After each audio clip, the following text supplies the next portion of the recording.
Hello and welcome to Careers in Space. I'd like to begin with an acknowledgement of country. The Australian Centre for Career Education acknowledges that the lands that we work and live on are the traditional lands of the Aboriginal people. We acknowledge that their connection to these lands has endured for thousands of years and continues still today. We pay our respects to their elders past and present. It is now my pleasure to introduce my colleagues Natalie and Dave, who will be co-hosting today's session, and we'll start with an introduction to today's webinar. I will now hand over to Natalie, who will get us underway. Thanks, Hayley, and good afternoon, everyone. Again, thank you for joining us today. My name's Natalie Maharaj, and I'm the Project Manager at the Australian Centre for Career Education. With over 300 registrations for this session and with career practitioners and educators joining us from all around Australia, we are so excited to be here this afternoon presenting Careers in Space. Today's webinar, along with accompanying resources, is a collaboration over the past 6 to 8 months between ACE and the Australian Space Agency. And I'd like to take this opportunity to thank Sibylla Wilson, Assistant Manager of the Inspire program at the Australian Space Agency, the ASA team, and participating space sector organisations for their contributions to this project and providing us the information, resources, videos and case stories needed to develop a suite of career resources for you and your students to showcase the exciting and varied opportunities available to young people in the Australian space sector now and into the future. And before we outline today's program, can I please ask you to pop into the chat box your school or organisation's name and the state that you're joining us from today. Moving to a brief outline of the program. Kerry Doherty, OAM, Heritage and Outreach Officer from the Australian Space Agency, will provide an introduction to Careers in Space, Australian space history and the ASA. You'll then hear from Sibylla Wilson, Assistant Manager of the Inspire program at the ASA, on workforce insights in the Australian space sector. Sibylla will then introduce Catherine Bennell-Pegg, Australia's first female astronaut candidate, with a very special recorded message from Catherine for you all today. You'll get to meet the people, where you'll hear from 2 industry professionals about their interesting pathways from school through to their current roles. David Thompson, Project and Communications Officer at ACE, will then present you with the resources we've developed as part of this project for you to explore careers in space with your students and at your schools. You'll hear a little bit about what's next and finally some time for question and answers before we conclude. I do encourage you to pop any questions you may have through the session into the chat box or through the Q&A feature, and we'll answer them through the session or during the Q&A time before we conclude. And now, without further ado, I will hand over to Kerry Doherty, OAM, Heritage and Outreach Officer from the Australian Space Agency. Welcome, Kerry. Hello. Thanks for joining us on this program today, everyone. I'd like to begin by a quick acknowledgement of country, acknowledging the traditional custodians of country and recognising their continuing connections to land, water, sky and community. We often don't realise that Indigenous Australians are the world's oldest astronomers, and I pay my respects to their elders past and present, extending that respect to all Aboriginal and Torres Strait Islanders here today. The agency particularly acknowledges the connection to sky through the use of several Indigenous constellations in our logo. You may not have realised that all those different little coloured dots represent not only Indigenous constellations, so what we see when we look up at night, but also they symbolise what we see when we look down from space, looking at the Earth from satellites in different wavelengths. And we'll just get that next slide. Just very, very quickly, a run through some highlights of Australia's space history. You may not realise Australia actually became part of space activities at the very beginning of the space age through the work at the Woomera rocket range. There were a number of different rockets launched there, including the European ELDO programs, ELDO satellite launches. Australia's first satellite RESAT was also launched from Woomera. We've had several satellites launched over the years. One of the world's first amateur radio satellites from a group of students in Melbourne. We've had the Endeavour Space Telescope launched in the early 90s on the shuttle, groundbreaking ultraviolet telescope. And our technology demonstrator FedSat in 2002. Australia's also played important roles in space tracking, supporting not only NASA's programs, but also those of many other countries. I'm sure you're all aware of the role that we played in the Apollo 11 mission, but you may not realise that Australia in that same year was hosting the largest number of tracking stations for NASA outside the United States.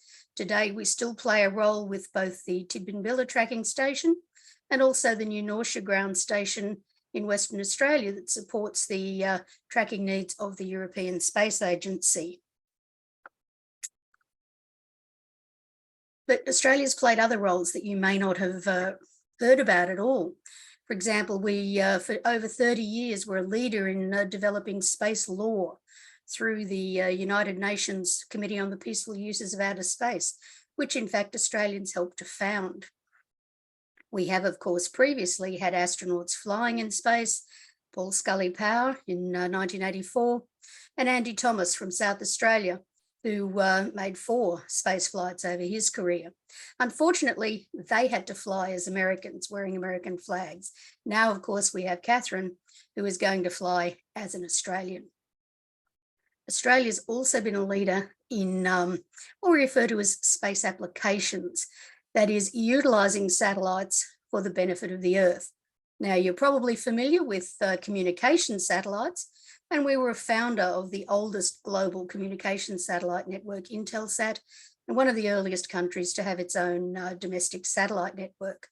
We've been heavily involved in the development of satellite meteorology and massive users of what we call remote sensing data, beginning with the Landsat program in 1972. This has actually helped Australia to become a world leader today in utilising remote sensing data.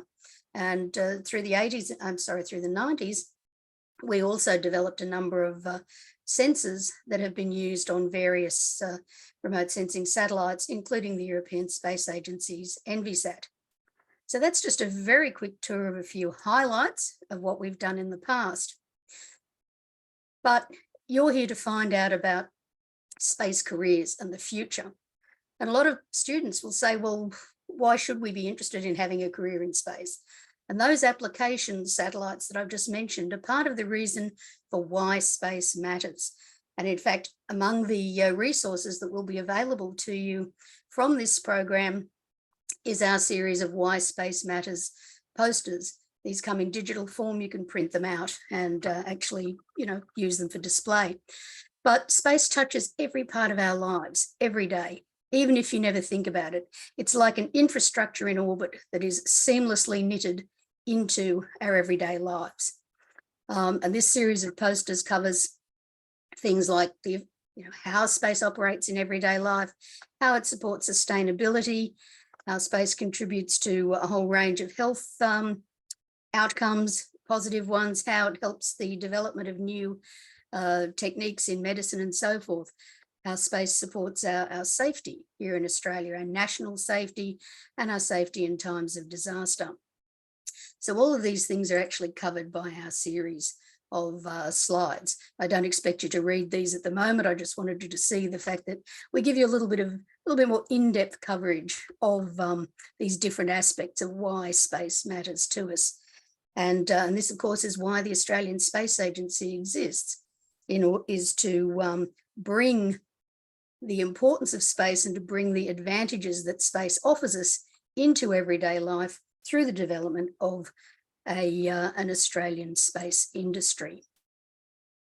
Now, the agency works to establish our national space sector. And what this is going to do is ensure long-term industry growth. It'll help us develop those critical space technologies that we rely and actually have our own capabilities in these areas, not just relying on international partners. The agency works to foster international collaboration and bring the Australian space sector together so that civil space, defence space and science space all work to take advantage of Australia's unique capabilities. And all of these come together to improve our lives here on Earth. Now, there's been plenty of research, as I'm sure most of you will be aware, that indicate that about 61% of new jobs in the future are actually going to require STEM qualifications. And recognising that, the Australian government has actually set this goal of generating 1.2 million technical related jobs by 2030. And space is one of the areas that can play an important part in achieving these jobs as it grows in the coming decade. And this will offer, many, many opportunities for young people to contribute. Space is a very fast growing sector. And you can see a few figures here. You will get these slides afterwards so that you can refer back to them. But you'll see here, our launch and rocket sector is growing at 13.6%. It's a small sector, but it is really moving fast. The defence sector is growing as well. What we refer to as position navigation and timing, you may think of it just as GPS, but this is another sector that the applications are growing. How people use these in ways you would never have thought of previously. These are all growing at quite an amazing rate, really, when you think about the growth of other parts of the Australian economy. So we know that from research the agency has done that there were roughly 17,000 employees in the space sector in 2021. Its average wage was pretty good, $107,000 a year for people in many areas of space professions. And really importantly, we know now that there's a total investment pipeline for the future in our civil space sector of around about $3 billion. So we know there are many new projects that are going to come online. Something that's interesting and important is that 20% of Australia's space research industry is currently female. And in that space, what we refer to as the spatial or GIS and surveying area, that's up to 37%. So these aren't bad figures compared to some other industries, and they're figures that will grow. We know there are more and more women who are interested in getting into this sector. By the way, this is, for those of you who haven't seen a picture of her previously, this is Catherine Burnell, who's going to be speaking to us in a recorded message shortly. Now, this is just a little bit of general, and again, you'll have this slide, some general idea to give you an idea of the size of the Australian space sector. So it, in 2021, was worth about 4.5 billion Australian dollars. And as you can see, that's about 0.2% of the Australian GDP. So our space sector isn't large. It will never be 20% of the Australian GDP. As you can see, compared to other countries too, we're quite small.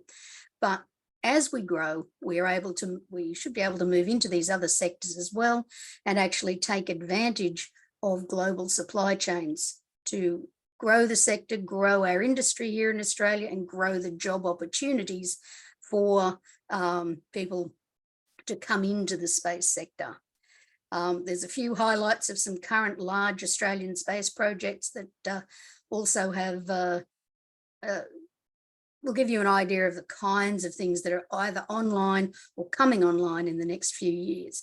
Particularly important are things like the satellite-based augmentation system, which is going to grow substantially and be developed substantially in the coming years to support our position navigation and timing area.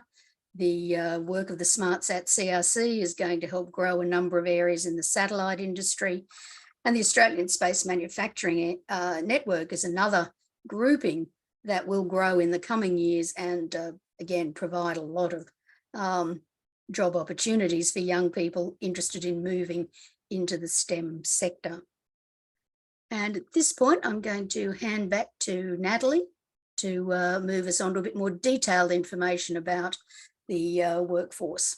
Yeah, thank you, Kerry. Those valuable insights and that wonderful introduction to the Australian space sector, Australian space history, and exciting future projects and the career opportunities it will provide young people. It's now my pleasure to introduce Sibylla Wilson, Assistant Manager of the Inspire program at the Australian Space Agency. Thanks, Sibylla. Thanks, Nat. Welcome, everyone, and thanks so much for taking the time this afternoon. I know that you're all extremely busy people. So my name is Sibylla. I lead the Inspire work at the Space Agency. I come to you from Kidabal country, which is just outside of Brisbane in the Lockyer Valley. Just for a bit of background, when we're talking careers, my career has seen me work in hospitality, national galleries, disability services, community engagement, the tertiary sector, and I started working at the agency last year. And I can tell you, when I was pouring beers in Balmain when I was 20, I did not imagine my future would include working for the Australian Space Agency and bring me here today, but that is careers, and that's how it rolls. So I'm new to space and government, but really enjoying learning about public service, Australia's role in space, and I've been very lucky to work with Kerry, who you just heard from, who has spent many hours talking me through space tech and heritage. So thank you, Kerry. And okay, into the first slide. Thank you, Dave. So as Kerry mentioned, we can see there's enormous opportunities for individuals, organisations and communities to take advantage of this growing sector, particularly in rural and regional areas with launch facilities, usually in those areas. Space-related technologies that were once considered those of the future are happening now. And for Australia to be competitive, we know that we need to not only foster these technologies, but we need to bring along that sort of skill and development and expertise. So that's where you guys come in when you're talking to your students. The pace at which space-based technologies and innovation are developing is set to revolutionise the way that we live. And we're seeing that now in our everyday lives, as Kerry mentioned, but also including robotics, drones, autonomous systems, quantum computing, the Internet of Things, artificial intelligence. So for Australia, with our geography and landscape, education and training systems, technical expertise and international partnerships and agreements, this all combines to form a really important foundation for Australia to access the global space industry. So very exciting times. I know that, you know, we've had a really great pickup of people that have come today, and I think that kind of shows that people are keen to find out what this is all about and where the opportunities are. And if you meet like me a year ago, you kind of thought it was all just billionaires and rockets and NASA. And so, yeah, we're really excited to share with you today some of the details around that. So just on this slide, you'll see that we're going to need a whole range of skills to support space and tech-related industry growth in the coming years, including tech and non-tech roles and skill sets, including tech skills, operational skills, support skills, downstream, soft skills that you might not think about, like communication, leadership, problem solving. They're all going to be needed as we continue to grow. Next slide. Thanks, Dave. This is really interesting and important because people might think that space is also just about engineering or tertiary degrees. We're going to need students from the vet and tertiary sector. You'll see on the slide that manufacturing skills and training are in high demand and will continue to be in high demand, as well as robotics and electronics. As Kerry mentioned, the current government's looking at more broadly around 1.2 million tech-related jobs. And they're investing in that. So this isn't just about commercial sides of things, but it's about government investment as well in the future. So in the tertiary sector, we'll need students who have studied systems engineering, aerospace engineering and IT. And I would say that there will continue to be a very high demand for systems engineering. And it's not mentioned on the slide, but mechatronics also is obviously in high demand in the space sector. Next slide, thanks, Dave. So we know that a career in space will be one of many careers within a person's lifetime, as I've had many careers and we all have, but there are crossovers to other industries, including aviation, mining, IT. So the skills that you develop in space will cross over and benefit you in a range of other industries. So I think that's important to share with students, that like any other career, you might really want to work in space and you might do that for 10 years and you might end up using those skills and expertise somewhere else, or you may stay in space forever. I know some people would love to do that, but it crosses over. So it's not so niche that you can't use that expertise in other areas. Vocational programs that focus on electronics and computer science will play an integral role to supporting a large range of space activities, including satellite launch. And the tech staff, as we know, will need the support of non-related tech staff, or non-tech related. They may be related, who knows, but non-tech related staff to support the development of space technology, whether that be through regulation, space law, as Kerry said, we've had a long history in that, communication and marketing of the space industry, research and development, and general project management skills. Australia has, and that last point there, really great strengths in autonomous robotics and remote sensing that highlights one of the significant crossovers between space and mining. We currently have funded a WA consortia in the development of a rover that will be heading to the moon in the next 5 years, I believe, Kerry. Yep, that's about right. Good, I was listening. You're on mute, Kerry. Around about 27, we expect. Okay, 2027. And that'll be part of the Artemis program, which NASA's leading, but it has a range of partners. And that tech that's utilised in that has been developed over many years through the mining sector. So it's a real strength for Australia and continues to be something that we can utilise to bridge from mining into space. Slide 4, thanks, Dave. It's just interesting. It's a recent study that we had done through SmartSat, looking at South Australia, of course, but they carry broadly across other states and territories. So you'll see there that the growth of vet-related skills is going to increase. We think that's probably due to a lot of those smaller space startups maturing into larger businesses that can expand their staffing and employ a range of specific skill sets as they build and develop in-house or sovereign capabilities. So, you know, I speak to some of the startups and they'll have systems engineers doing sheet metal manufacturing and trying to do a whole range of things because they're small, but that's about to change as they grow and mature, and they'll be looking for those roles specifically. But also, yeah, across vet and tertiary, there's going to be an increase in the demand for specific skills. And I would say that we'll probably see a new range of vet and tertiary qualifications either being developed or updated. Thank you, Dave. Next slide.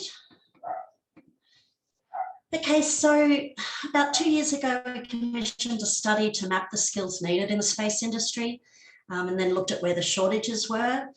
From memory, there was about 319 skills identified and around 300 are in current shortage. So those critical shortages are around engineering, scientists, IT and data specialists, technicians, trades, space lawyers, project managers, safety officers. And Kerry would agree with me here that we possibly think this shortage will increase as that staffing recruitment for our larger defence projects under AUKUS commences. That will require similar technical expertise. As Kerry says, submarines are not that different to spaceships in their complexity. So one's just going underwater and one's going into the sky. But I think there's going to be a real we anticipate there'll be a lot of competition. There's going to be a heavy lot of competition around some of those skill sets, and maybe that's great for the people with those skills, and they can hopefully name their price to some extent. So that's good, a competitive market for jobs.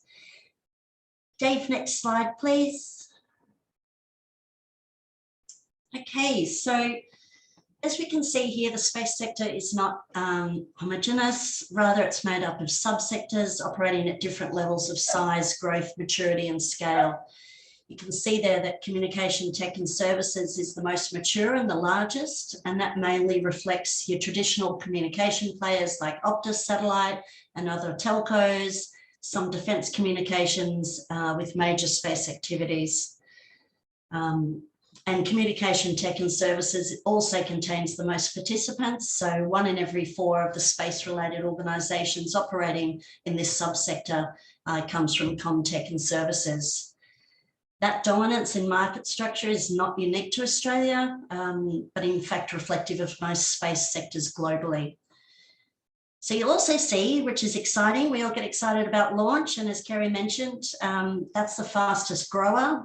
has a very impressive growth rate, but it's still a really small subsector compared to comms and tech. Kerry's mentioned that too. Other high growth subsectors have been PNT, which underpins commercial navigation services, GPS, but also other areas like Earth observation. And that is also growing strongly, but more connected to government and less commercial outputs. Emerging young, cool subsectors that are really spacey, as we've mentioned, launch, rockets, hypersonics, satellite development and manufacturing. And when you think of launch, we're definitely seeing more launches in Australia, as well as Australian-based satellite companies launching satellites. So that's really, really exciting times for us.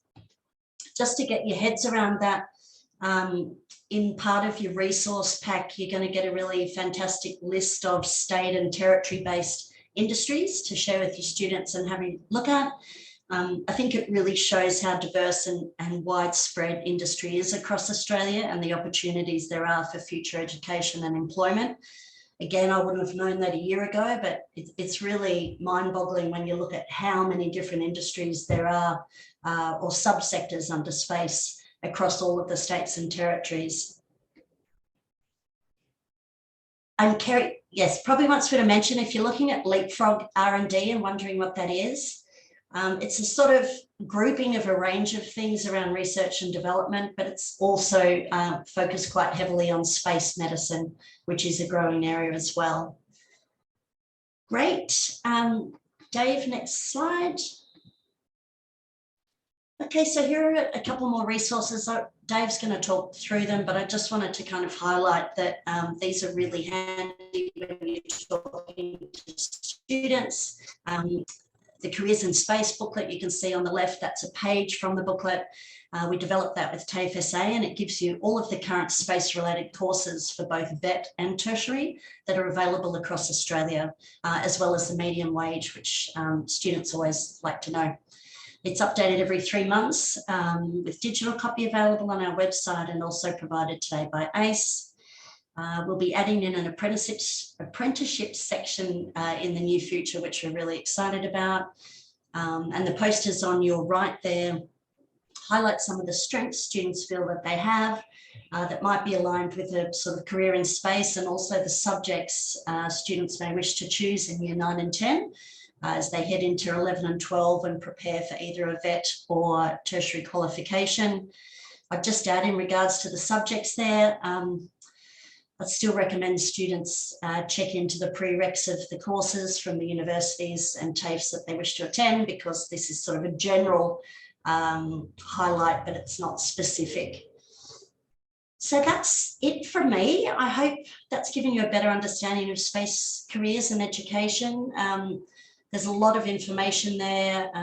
Kerry and I and the agency are always happy to answer questions at the end of this, or be connected to you guys if you've got further questions.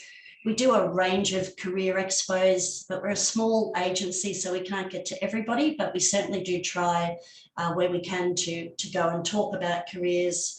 And we're also doing a range of other projects around internships and supporting that workforce pipeline. So happy to talk to any of you guys if you want to reach out. I now get to hand over, which is also exciting in my career, to hand over to Catherine Bennell-Pegg. As Kerry and Nat have said, she's our first female Australian astronaut candidate. Very cool title. She's amazing, and she's going to tell you a great story about her career and what she's up to at the European Space Agency. So thanks, Nat. Thank you, and we'll just get that recording ready.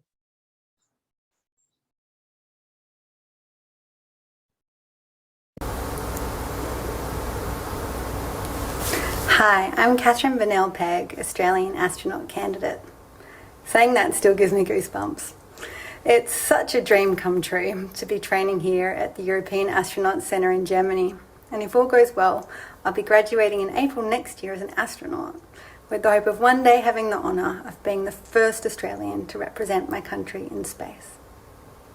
Thanks for having me here as part of the event today. I'll be sharing a little about my journey and the power of an astronaut dream.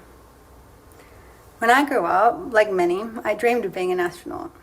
I loved exploring the outdoors, was curious about the world around me, was fascinated by the stars. I wanted to help discover new worlds and look at those new horizons with my own eyes. During my Year 8 careers counselling session, I wrote down that I wanted to be an astronaut and nothing else. To their credit though, my school and parents didn't patronise me or try and convince me down a more realistic path, but instead encouraged me to figure out the pathway to achieve my dream. I found a single website on the 1998 internet that told me I could be a pilot, an engineer, or a scientist. So I looked into whether I would like those, and I embraced every aspect of those potential career paths. I had a go at aerobatic flying, devoured science books and magazines, and indulged in backyard astronomy.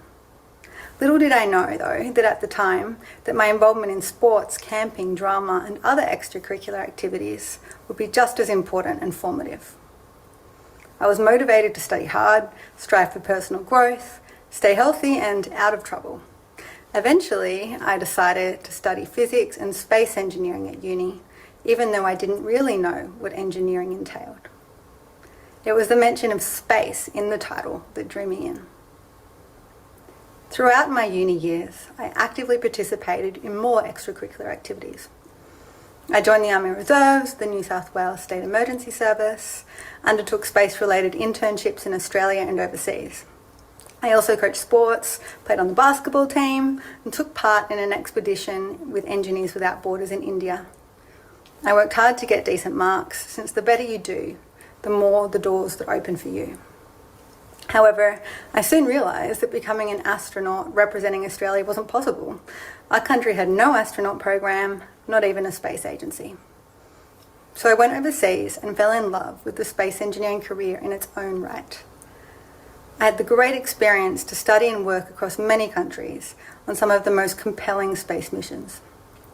Human mission concepts to the moon, robots to Mars, space debris removal, radars to measure ocean currents, map 3D global winds, and an interferometer to detect gravity waves. I got to innovate and invent and work with some of the best teams in the world to solve important problems and make new discoveries. Pinch me moments included the thrill of watching the first rocket launch with the payload I built on it, or floating in 0G inside a parabolic flight. When the Australian Space Agency was set up, I was attracted home, and I've had the best time working with the team to help grow Australia's space capability. Now there are many exciting space roles to pursue in this country.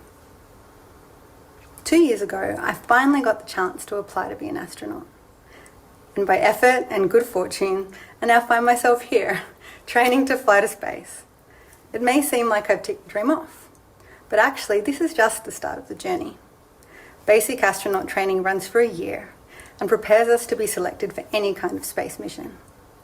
After this, if selected for a mission, there's usually 2 more years of pre-mission training.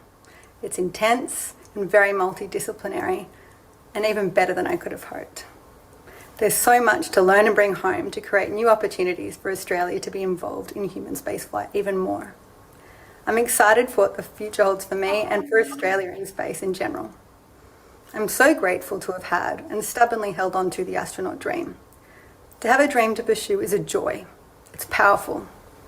And I hope all young people can have the chance to have one to embrace. The power of an astronaut dream in particular is phenomenal. South Korea flew their first astronaut and then surveyed students on their impressions.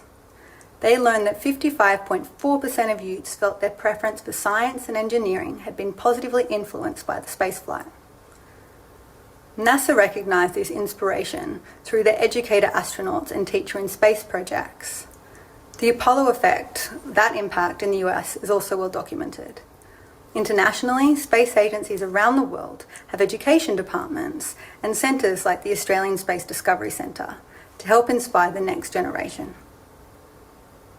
Happily, an astronaut dream has got wonderful fallback options, which is important as there's a fair bit of luck involved in being eligible to be selected. The criteria for being an astronaut has evolved since 1998, as missions are now longer duration. What's especially important to note, though, is that space agencies aren't looking for heroes, not for geniuses. They seek people who are good enough across a breadth of topics. Aspiring astronauts must be well-rounded all-rounders.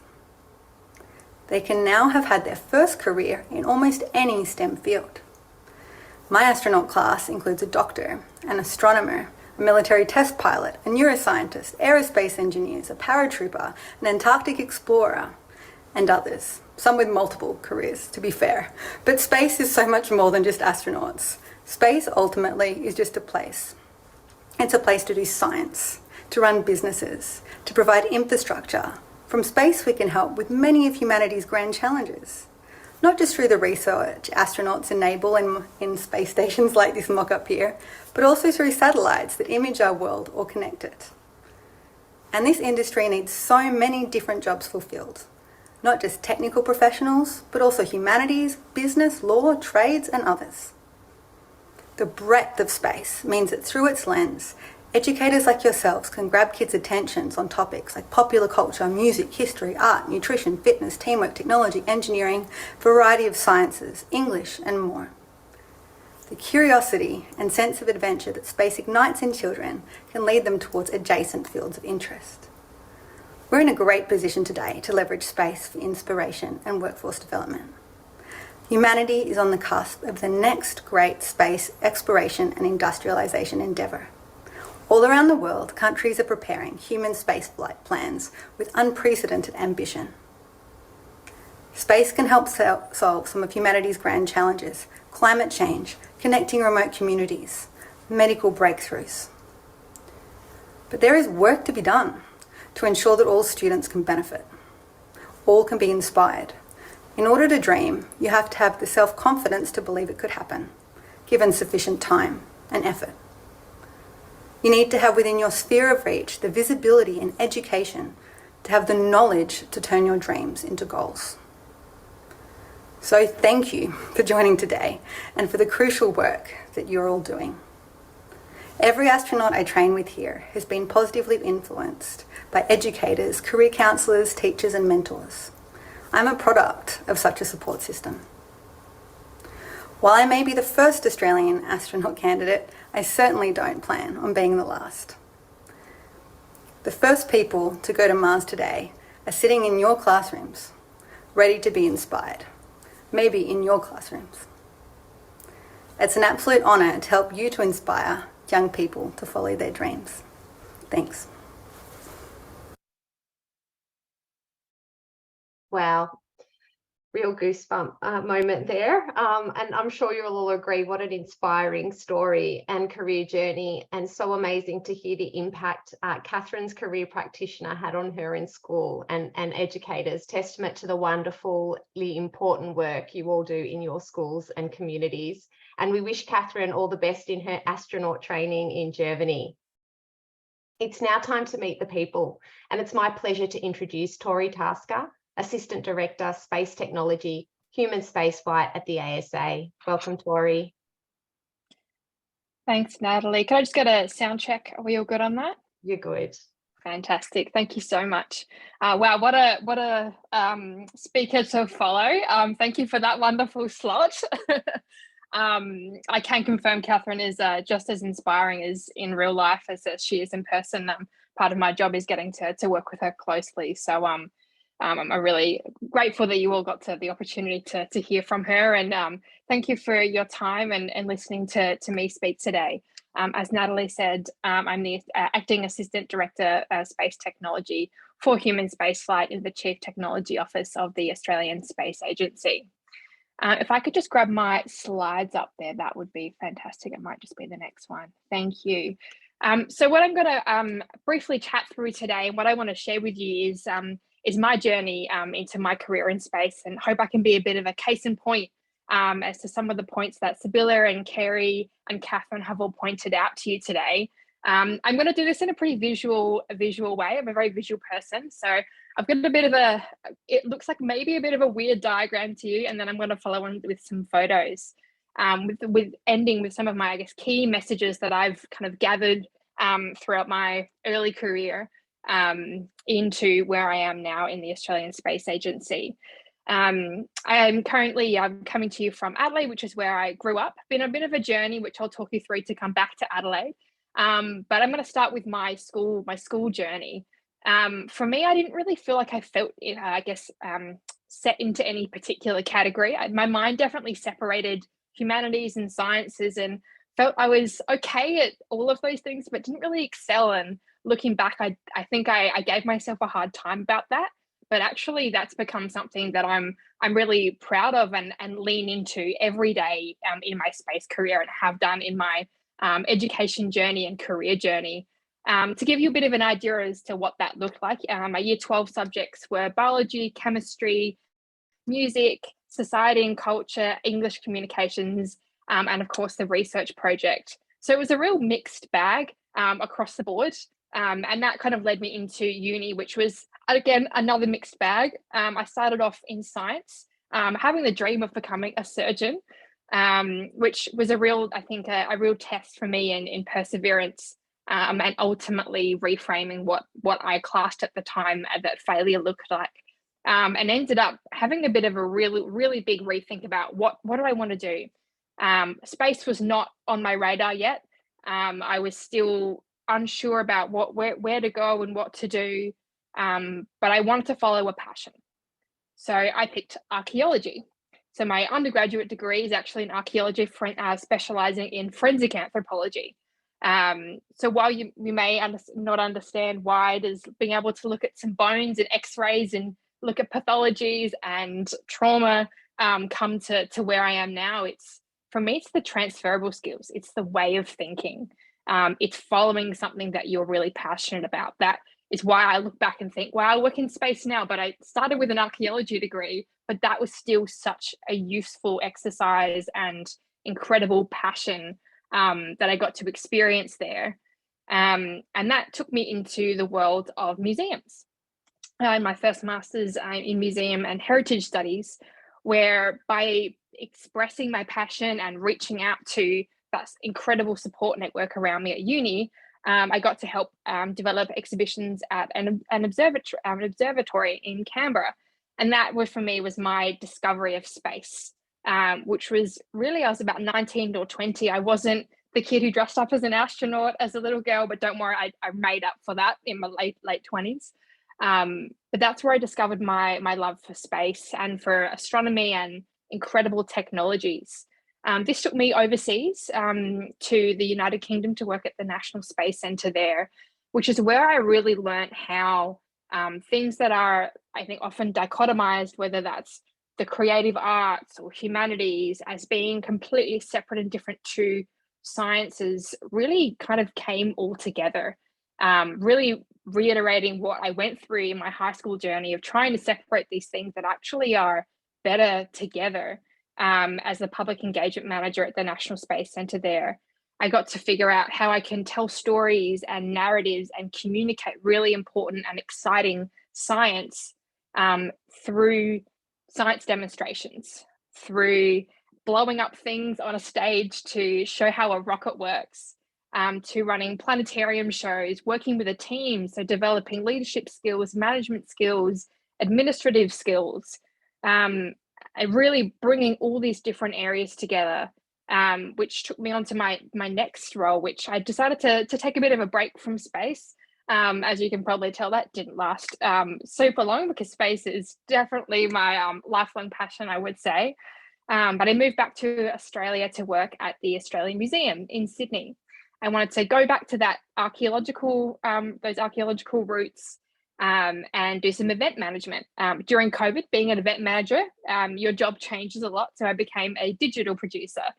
But ultimately, I think figured out, and sometimes it takes a bit of a different path to get you back on where you want to go. It was figuring out that space is absolutely the place for me, and then was able to take up my first role at the Australian Space Agency in January of 2021, helping establish, actually alongside Kerry Doherty here, the Australian Space Discovery Centre, as an incredible experience in operations, in how to run a centre and how to hire a team.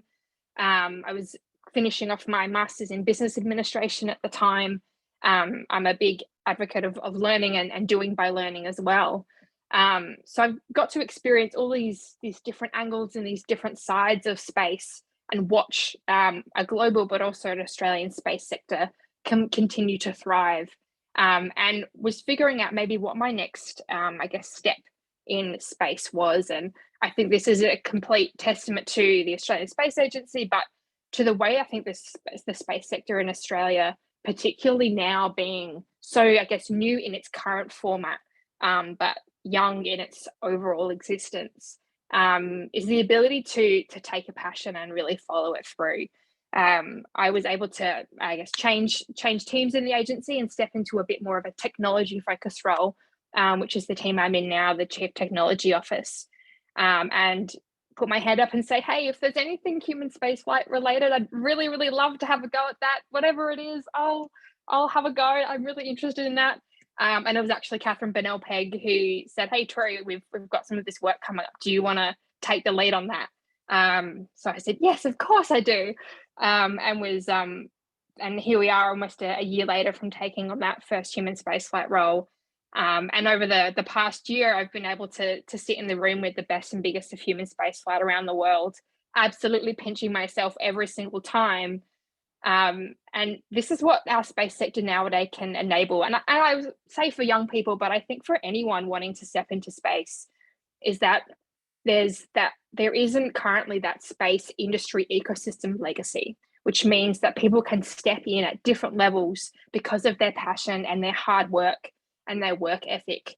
And space is something that unites people and brings people together. And that's, I think I'm a good testament to the opportunities that can arise in space if you put your hand up and say, hey, I really want to have a go at that and I want to learn. And people around the world love working with Australians. So it's an incredible, aggressive network and connection anyone stepping into space can foster for themselves these days. So that takes me to my final little icon is my job now, Assistant Director of Human Spaceflight in the Australian Space Agency, which also gives me goosebumps getting to say that as well. So I'm going to take you through, I guess, just a couple of photos because as I've kind of displayed here, I want to show that the path to space can be really mixed and unexpected, and very multidisciplinary and interdisciplinary, and that everything intersects, particularly in space. As Catherine said, space is a place where all these different things that we do on Earth get to happen, albeit in a pretty dangerous environment, but I think that's what makes working in it so exciting and thrilling, as we continue to push what we ever thought was possible. So I'm just going to jump into the next slide, please. Thank you. So this is just a series of photos throughout my career. And for me, this one was a real intersection of that love of history and history of technology through to space. This was, I think I was interning at the Melbourne Museum, and they do quite a bit of astronomy and space work there. So this was some old images, archived images of the moon from telescopes in Australia. And I get to love that. But when your different worlds collide, I think that's when some really amazing things can happen. On to the next one, please, Dave. Thank you. This is, I guess, some of the public engagement work that I've done. I think we spoke to 4,000 people across 3 days about space, and getting to see young people, and I hope that you will get to see in your day-to-day work the excitement that young people can have for space, and turning that excitement into something real for everybody, and getting hands-on and having role models like Catherine is, I think, a real privilege of getting to work with young people and students as they see what space there is. The next slide for me. Thanks. And one of those other completely incredible opportunities that I never thought would happen was getting to go on BBC Radio over in the UK. If anyone had told me I was going to do that, I was like, nope, I don't think that's for me. But here I am chatting next to my friend Svetlana, which is a mannequin dressed in a Russian Soviet era pressure suit, which I'm happy to explain a bit more on later. The next slide for me, please. And of course, it would be remiss of me to not share a photo of me with an astronaut. That is an incredibly fun part of the job. And I think it sounds like from you all having the chance to hear Catherine speak, just how tangibly, not just exciting that is, but what that can mean for students as well, and for yourselves.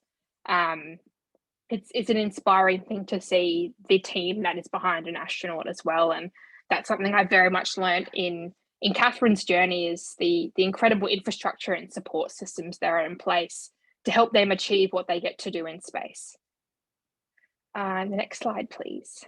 Thank you. And I did allude to dressing up before. Absolutely, have done it many times in my career, and hopefully we'll still get to do it as I go along. I think the next one might be my final slide. And just something I wanted to point to as well that I think is so great about, I think, the space sector is the ability to spin in and spin out your hobbies and the passions that you have outside of your, I guess, nominated career. And could be something really pertinent to students is hobbies that they have that can lead them into space, and that space can lead them into different hobbies. And that's certainly been the case for me. I'm trying to learn how to fly small light planes, and that's been something I've been able to be inspired by in my job. There's a lot of similarities between aviation medicine and space medicine that I've learned. So crossing these things with your hobbies and your career is an incredibly amazing thing about the space sector. And there may be one more slide. This is our final one I wanted to end on. This is the agency's, I guess, hero trailblazer image. And while this may look like a picture of a distant future, it's potentially a very real one for humanity on the moon. And if you look at this picture and think about all the careers, all the jobs, all the skills, all the people that are required to not just physically be in this image, but to make something like this happen. And the skills in that Australia has as well is it's a really exciting prospect. So I'm going to end there on that picture, and hopefully leave you thinking about all the different possibilities in space and mixed paths to get there. And they might not be as obvious as you first think, because definitely was my case anyway. So thank you all so much for listening, and I'm always happy to answer any questions at the end as well. Thank you. Thanks, Tori. I think an important and great message from you to finish there. Thanks for joining us today and for sharing with us all your very important work and career journey so far. I'd now like to introduce Lachlan Mackey, mechatronics engineer at Skycraft. Welcome, Lockie. How are we going? I'm Lachlan Mackey. I'm a mechatronics engineer at Skycraft. I suppose you're kind of wondering what mechatronics is, because that's originally one of the things that I was wondering when I started off. Mechatronics is a cross-disciplinary engineer. They use software, electrical and mechanical engineering to achieve their project goals. So mechatronics systems often use electronics, physics and mechanics to move and control actuators, motors and servos. So Skycraft is a space company. It's a space services company and it's based in Canberra. I'm originally up from Melbourne. I came from Swinburne University, and they pulled me up here. So at Skycraft, we're building a constellation of over 200 satellites, and it's going to be used for air traffic management. So we'll be talking between the ground satellites and then to the pilots to take up all their comms. This means that we'll end up being able to reduce the number of ground stations around the globe, and mean that instead of flying between points on the globe, between point to point on ground stations, we'll be able to fly point to point, thus reducing the amount of fuel that we need to use for flying. So mechatronics in particular, some examples of some of the stuff that I've worked on. I'll go to the next slide. Thank you. So what do I do at Skycraft? I do a whole heap of stuff. So many things. So the picture on the left there is me out at WA. That's a ground station I built that we were able to transmit and communicate to satellites. The satellites that were just launched. So we are now operating about 11 satellites in space at the moment. Me and my colleagues have hand built all of those. So it's insane being able to go from university, come to Canberra and start working on real hardware. A lot of engineering companies, it seems, you focus on a little section. At Skycraft, because it's a startup, it means that you're doing everything. So we had a launch in, I think it was June. We had a launch in June, and we've also had one in January. So that was for our block 2. That was a section of 5 satellites. And currently it's the largest Australian-made payload in space at approximately 300 kilos. So if we go to the next slide. Thank you. These are some of the examples of what I've done at Skycraft.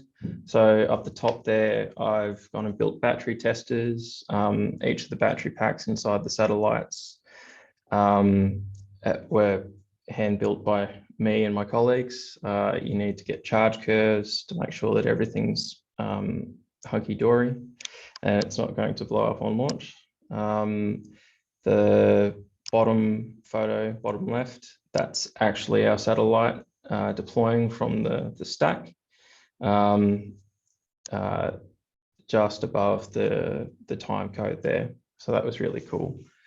I never really thought that a career in space was possible, particularly in Australia. But now with the developing landscape that the Australian space sector is providing, it's now a real option. You don't need to be special. You really don't. We take people from any discipline. We take people, chemists, we take mechanical engineers, electrical engineers, radio, anyone. And you can apply whatever knowledge that you've gained from outside into satellites and into the space sector. So in the middle here, we've got some of my efforts. I built some solar cells, and because we're a startup and we're scrappy, we initially didn't have a hotbed for soldering things. So I physically were putting this on pikelet trays, and we were putting solar cells on pikelet trays and soldering them on the back. On the side there, you can see what I've done with solar cell testing. Again, scrappy, but it's all about being resourceful. It's all about being flexible. It's all about being adaptable. And that is kind of what engineering is about. You have a goal, and you make sure that you get to that goal by whatever means necessary. Part of it's about thinking about outside of the box, and the other half is just doing it. So next slide, please. Okay, so the pathways that I took to get here, these are some of the many projects that I have gone through while I was at school, while I was at university. The major thing that I really want to impress on people is do projects, start learning on your own time. It doesn't have to be good. Just look up at the top one there. That is a rocket avionics board. I started off at university getting into STEM clubs. I was one of the initial people on the board for Swinburne Rocket Club. And this is just one of the things that we built. I've got the one on the left-hand side there. That's an EMG controlled 3D printed robot hand. It's run via an electrode that goes on your arm here and here. When you flex, it flexes. And back in the day, I was interested in biomimicry and other stuff like that. I thought I was going to do prosthetics and things like that. Boston Dynamics, that whole thing. In the middle there, I built that for JCAR out of the parts to show what people could do. I've done freelancing. I've gone and built things for Baker's Delight. There's a little push button in there that switches things on and off and allows people to turn on and off the point of sale terminals. That's over 700 locations. And speaking of submarines, what my final year project for university was a underwater submersible. It was autonomously controlled because you can't get RF signals down to drones because water blocks it. And we were able to get with Ethernet cables, obviously, we're able to get video back and position control in space. And that was really fun. So pathways, high school was, high school was a little bit difficult. We had tragedy there. So consequently, I didn't end up getting the marks that I needed to get into my particular course. I went through the Associate Degree of Engineering as a bridging course to get into mechatronics.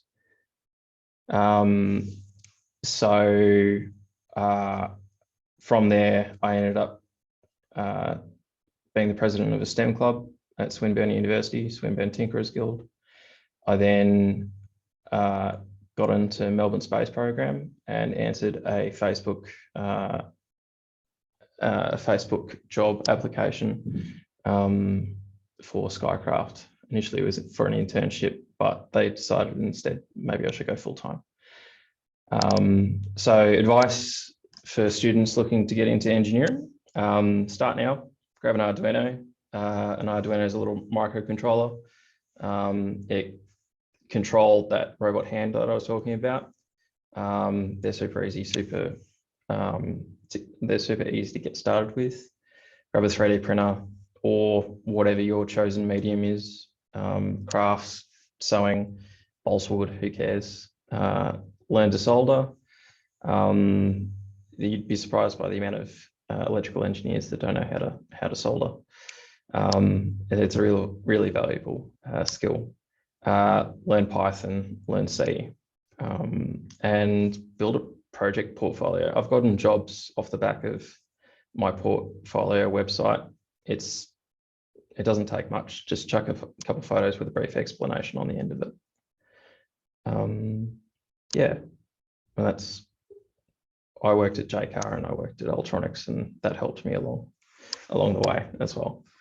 So get into a field, get into a job that is closely related to what you're after. Advice for students looking into getting into engineering. So develop your soft skills.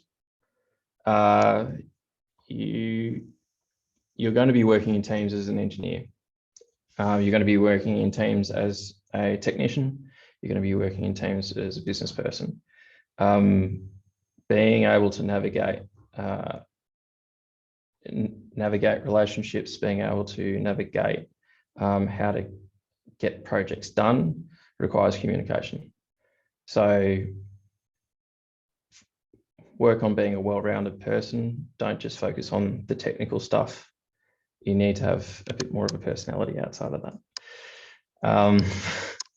So you can pick up these skills by playing sports. I played AFL. That was a lot of fun. You learn a lot of things through that. Leadership skills, everything like that. Working on projects with others, and STEM clubs in particular. If you can push yourself into turning up, which is half the battle, you're going to learn so much and going to do so many cool things. Maker spaces and hacker spaces. I've seen wild things go on at hacker spaces, like robot dogs walking around, 3D printers that do bunning snags, serving, just nuts. And there's so many old greybeards in there that will be able to teach you so much. Part of that is feeds back into networking. If the more people you know, the more people you put yourself in front of, the more likely you are to get to your own destination. Hack Melbourne, CCHS, is right next to Swinburne, and they're a good example of that. Next slide. All right, so some of the roles that are on offer at Skycraft, and just generally some of the people that we've had through electrical, mechanical, software, aerospace, systems engineers. Being at a startup, you kind of see what each of those people end up doing for a company. And techos, which I haven't actually put on this slide, having a technician there is amazing, because we were hand building PCBs and putting it up there. Having someone be able to do that for you and do it well is really appreciated. So that's a fantastic opportunity as well. But it's not just engineering, there's business, social media and marketing, there's finance, project managers, team leads, all of that I've seen develop at Skycraft, and they're so valuable. As far as internships go, you can apply for Skycraft at skycraft.com.au/team, and just go down the bottom there, send an email, attach a resume, and like I said, attach your project portfolio. People want to know that you can see a project through to its completion, and just that you're passionate in the field. So having a portfolio, putting it on a website means it's super portable and people can just look at it when they need to. Defence Industry Internship Program, the IIP. We've had interns come through there. It's a paid placement. If I had have known about this, I would have done it, because I did my internship for free. It's required to do a certain amount of hours for engineering. And Defence Industry Partnership Program pays for that and gives you support. So yeah, I think that's just about it. My main takeaway is take risks, take calculated risks in particular. I had no idea whether Skycraft was going to work out, but currently I'm working with some of Australia's smartest and brightest, working on cutting edge technology. And I don't really want to go anywhere else currently. So thanks so much, Lachlan. Yeah. There's some really great practical tips there that people can take back to their students. It was really great to hear from you. Thanks for coming along. And we do have a short video as well from Skycraft, but in the interest of time, I'm going to put that in the follow-up email. So make sure you check that out as well. Yeah. Keep an eye on it. Sorry, guys. Thanks so much, Lachlan. All right, and apologies if you can hear my little space cadet running around outside. She's currently working on her communication skills. And it's my job to take you through the exciting educator and student resources that are coming up very shortly. These are things that we've been working on over the past couple of months with the ASA and some of the people you've been hearing from today. And as you can tell, there's a lot of passion and it's been fantastic to work with them. So up first, we have the Fast Facts poster. And this was created to highlight labour market information as a Fast Facts infographic, showcasing interesting information about working in the space sector. And these eye-catching visuals will help to engage students' curiosity in the sector and serve as a conversation starter with their school's career practitioners and teachers. These facts show not only the potential for growth in the sector, but also the importance of diverse skills, which has been discussed a lot today. Up next, we have the career pathway posters, and there are 4 of these. And for students thinking about subject selection and study after school, there are career pathways posters listing clusters within the space sector, including information technology, systems and data, engineering and design, operations and communications, and science testing and manufacturing. The posters show possible pathways students can take towards these roles, from vet and certificate 2 level all the way through to bachelor's and master's degrees. And we have stressed to students that these are only some of the possible pathways, and speaking with their school's career department can lead to a more tailored pathway for them. So these posters have been created as a standalone printable resource, which can be displayed around your school or careers office. And the posters can also be used digitally with links to ASA's excellent Careers in Space booklet, allowing students to find out more information. Also created as part of the set of resources is an interactive useful links page. And this provides a quick reference for further research when supporting and directing students to more information about study options and jobs in the space sector. It provides links to national and state bodies, including Australian Apprenticeship Pathways, Australian Space Discovery Centre, and ASA resources like the interactive quiz and a Space for Everyone booklet. Again, this has been designed for both digital and printed use. So coming soon, we have the interactive student workbook. And this is full of case studies and activities designed to open students' eyes to the vast range of opportunities within the space sector. The case studies are accompanied by questions and reflection opportunities for students to complete in the classroom or for homework, with an accompanying teacher guide page with completed answers to all the questions. So these case studies are varied both in terms of career stages and areas within the space sector. And we hope students will see themselves reflected in the breadth of workers represented. We've also created a skills chart poster. This is included in the workbook itself, and it's clearly outlining the employability skills required for occupations in the space sector. These skills are also transferable to practically any industry, and students can click on the highlighted careers and discover more about those jobs in action and the skills and capabilities required of those working in them. There's also an activity centred on ASA's fantastic Australian Space Milestones resource, where students can discover more about Australia's space history. And as Kerry said, it goes back a lot further than you might realise. So the study table, students can use this table to discover more about possible pathways to a career within the Australian space sector. And you might have seen these in some of our previous resources, but this one's a little bit different in that we've left a lot more of the work to the students. So in this activity, they can choose 8 jobs from the ASA Careers in Space booklet and use the job information from that booklet and also myskills.gov.au to help them find the information and complete the table. The Careers in Space booklet can help students find out more about where their passions and interests can take them in the Australian space sector, and myskills.gov.au can help them find nationally accredited courses to start their journey. And we remind students that these are just some of the possible pathways that are out there, and they don't take into account their specific wants and needs. And of course, for a more detailed pathway discussion, speak to your school's career department. There's also a fun group activity utilising the ASA Jobs in Space interactive quiz, where students can decide on what role they would play in the next phase of settlement on the moon. The ASA's quiz allows students to learn more about the in-demand roles and qualifications in the sector. So where to next? You can access the career practitioner resources at the moment. Hayley's just popped that in the chat. Thank you, Hayley. The student workbook is going to be coming very soon.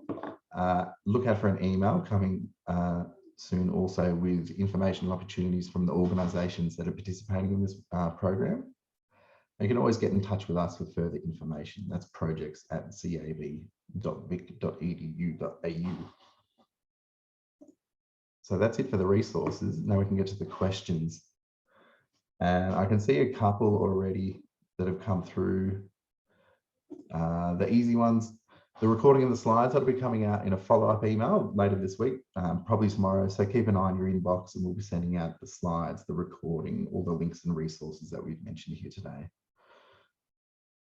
And here's one that I'll open up to the panel. Kat's asked, is there much information specifically for folks who have established STEM careers, but who are interested to transition to a career in space? I'm happy to answer that. Please. Okay. Yeah. I think probably just for a bit of understanding, the agency is around 5 years old. Kerry's mentioned we've had a long history, but there's a lot of work for us to do to get that foundational knowledge on the opportunities, what's happening in space. And today, as part of that process, the agency is working towards that sort of mid-career change, and that piece of work is still yet to be done. But we'd be happy to kind of talk to someone in more detail about, you know, and actually some of those resources you could probably use in a way to look at the skill sets and requirements and what you've already got in your current career that you're in. But Kerry, you might want to add something to that. If you're talking about mid-career change, well, I had a 30-year career in the museum sector, and I'm now in my 60s working for the Australian Space Agency. So it's even possible to have a change of career after your career.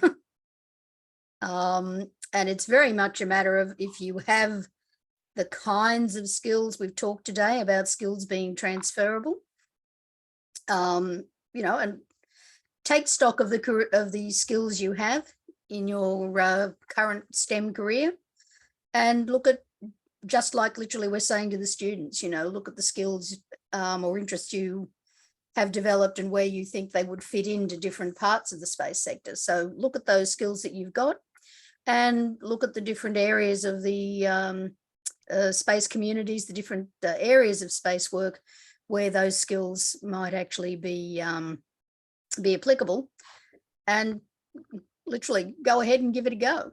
There are a lot of areas where you know, there are shortages of people. We know, we've already talked about the shortages of qualified STEM professionals, and certainly, how shall I say, your age does not have to be a barrier if you have the skills that are needed, particularly in areas where they're currently short, you know, short of skilled people.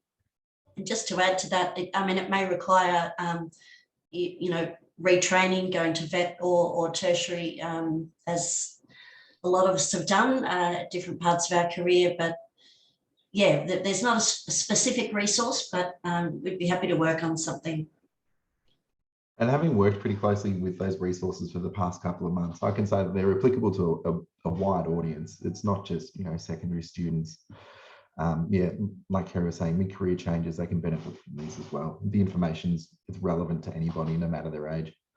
Well, I was actually just going to give another example. A friend of mine who has been in the Australian space sector for nearly 50, well, over 50 years now. He's still working. He's still in demand because he has skills that different companies, or in his case now, he's moved into the defence sector because he has skills that the defence sector needs, and they can't, you know, literally can't get enough younger people who already have those skills. So, you know, you can even be a space scientist when you're pushing 90, and I actually know somebody doing that right now. So, you know, there are always possibilities for moving into new careers. Yeah, give it a go, see what happens. Skycraft is employing anyone and everyone, particularly from backgrounds like in science backgrounds and engineering backgrounds. If you know stuff with FPGAs, we want you. We've had scientists, we've had technicians. It doesn't matter who you are. If you've got the skill set, we're going to take you. Excellent. There is a question. Will there be a Space Expo? Is the ASA planning any events coming up? I'll start, Kerry, you finished? Off you go. Look, there's a range of different kind of space-related events that happen that Kerry can talk about. We definitely know we need to get to more careers-based expos, including regional expos. It's just a matter of capacity for us. So in relation to that careers side, we're doing as much as we can across each state and territory, but we're probably still focused really on maybe the major cities of each state and territory at the moment, but we would like to expand that into the regional areas, and it may have to be virtual sometimes. And hence these resources are another way where we could at least make sure we've got another way of getting information to people. As in like a big, just one-off Space Expo, there's heaps of stuff happening. There's Southwest by Southwest in Sydney, but it'll have a space area, but it's a lot of those things sort of tech specific but have a space related. Well, another one to think about actually, Sib, is the Andy Thomas Space Foundation runs a space forum every year. Now, attached to that, there is always an industry expo. So, for example, if you wanted to come along to the forum as a delegate, you'd not only hear a lot about things that are happening in the Australian space sector, but you would be able to visit the stalls of all the different companies that are exhibiting in the Space Expo. And that very often includes schools and other educational resource providers who are active in the space area as well. So that's an option. For those of you who want to plan a little bit ahead for 2025, the world's largest space conference is going to be in Sydney. That's the International Astronautical Congress.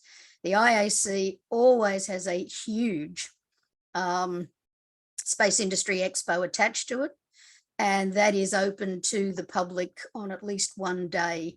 It's primarily, of course, focused in the space industry, but it does have a public open day if you don't actually want to pay to come to the Congress itself. You'll still have an opportunity to see, and that will be literally a global space expo. Our industry is small at the moment that a huge space expo is actually something that's probably not financially viable. But many of the conferences that are occurring around Australia now have various, have various industry events attached to them that are often small displays. And as Sib has already said, there's a number of careers expos now that include space-related segments in them. Thank you, everybody. That's it for the questions. Thank you so much for our presenters for joining us. It's been excellent to hear from you, to hear the passion and the variety of pathways and career journeys that you've all had is all excellent for everybody to hear and take back to the students. So thank you very much for your time. If you could please just look in the chat box, we've posted a link to our survey. It'll only take a couple of minutes to complete, but we really appreciate your feedback. And for more information on ACE membership and member events, you can email us at membership@cav.vic.edu.au. But that's it from us. Thanks very much, everybody, for attending. Thank you. Bye, everyone. Thanks. Bye-bye.